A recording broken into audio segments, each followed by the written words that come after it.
Assalamualaikum warahmatullahi wabarakatuh. Saya Wil Andrani dengan NIM 190333137 dari Prodi Pendidikan Fisika. Di sini saya akan mencoba menjelaskan mengenai administrasi layanan khusus. Langsung saja kita pada pengertian administrasi layanan khusus. Administrasi layanan khusus di suatu sekolah merupakan bagian penting dalam manajemen berbasis sekolah atau MBS yang efektif dan efisien. Sekolah merupakan suatu sarana yang bertujuan untuk mencerdaskan kehidupan suatu bangsa termasuk negara Indonesia. Hal ini sesuai dengan Undang-Undang Nomor 19 Tahun 2005 tentang Standar Nasional.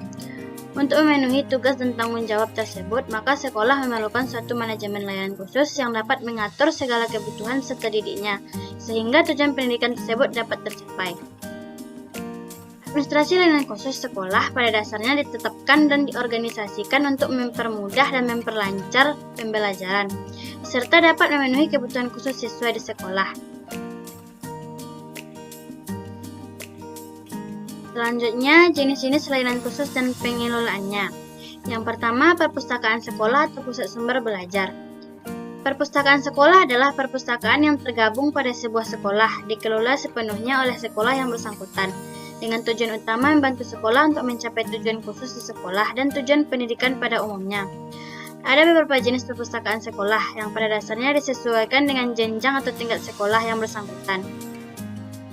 Jenis perpustakaan sekolah tersebut adalah perpustakaan taman kanak-kanak, perpustakaan sekolah dasar, perpustakaan sekolah lanjutan tingkat pertama, dan perpustakaan sekolah lanjutan tingkat atas.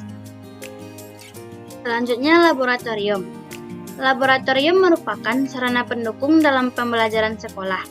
Secara sederhana, laboratorium dapat diartikan sebagai suatu tempat di mana dosen, mahasiswa, guru, siswa, dan orang lain melaksanakan kegiatan kerja ilmiah seperti praktikum, observasi, penelitian, demokrasi, dan pembuatan model-model dalam rangka kegiatan pembelajaran mengajar.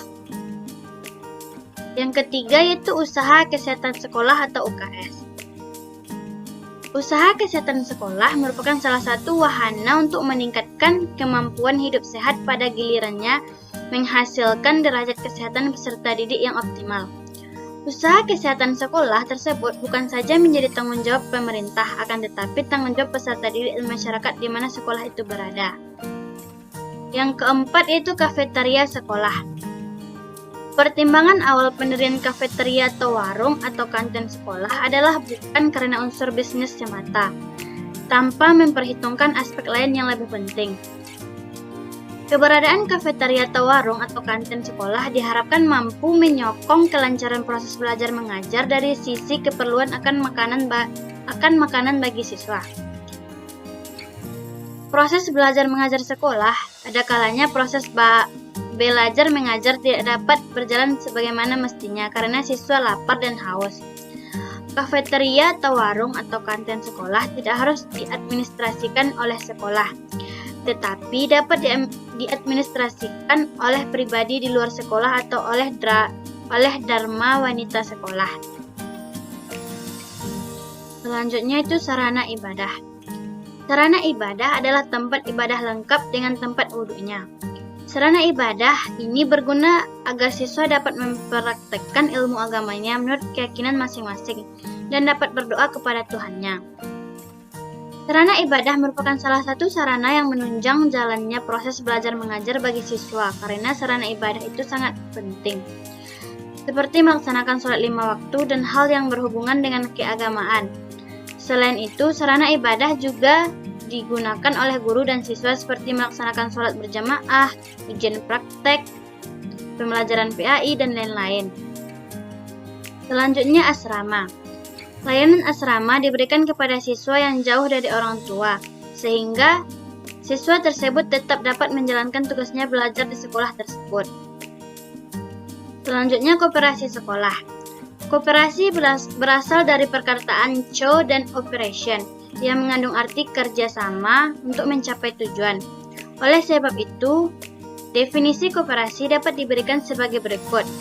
Koperasi adalah suatu perkumpulan yang beranggotakan orang-orang atau badan-badan yang memberikan masuk dan keluar sebagai anggota dengan bekerja sama secara kekeluargaan menjalankan usaha untuk mempertinggi kesejahteraan jasmaniah para anggota-anggotanya. Dan yang terakhir yaitu transportasi sekolah. Sarana transportasi bagi peserta didik merupakan sarana penunjang untuk kelancaran proses belajar mengajar. Peserta didik akan merasa aman dan dapat masuk akan pulang dengan waktu yang tepat. Transportasi diperlukan terutama bagi peserta didik di tingkat persekolahan menengah dan sekolah dasar. Penyelenggaraan transportasi sebaiknya dilaksanakan oleh sekolah yang bersangkutan atau pihak swasta. Dan yang pembahasan terakhir mengenai peran guru dalam administrasi layanan khusus. Salah satu peran guru dalam administrasi layanan khusus adalah dalam bidang layanan khusus asrama.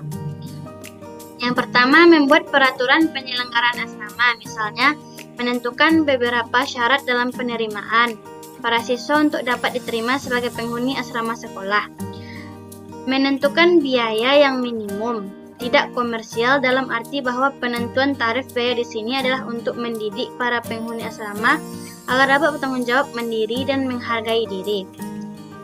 Menentukan waktu pembayaran sewa, misalnya ditarik setiap 1 semester sekali atau setiap bulan. Dan yang terakhir itu mengatur atau memberi sanksi kepada penghuni asrama yang melanggar peraturan.